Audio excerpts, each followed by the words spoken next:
অসংখ্য ধন্যবাদ আমাদের সাথে থাকার জন্য, লাইক কমেন্ট শেয়ার এবং সাবস্ক্রাইব করার জন্য। এই যে আমাদের কুল পাখিগুলো আপনাদের কাছে তুলে ধরলাম।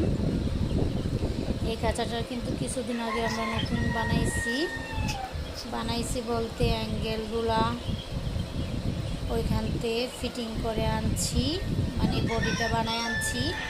আর যাবতীয় নেটের যা কাজ আছে এগুলো আমরা বাসায়ই করছি। আর এই যে খাঁচাটায় দেখেন, এই খাঁচাটায় আমাদের প্যারেন্টসগুলো। তো যাদের ডিম বাচ্চা লাগবে আমাদের সাথে যোগাযোগ করতে হবে। আমাদের দুইটা ইনকিউবেটর, একটা 600 আর একটা 2400।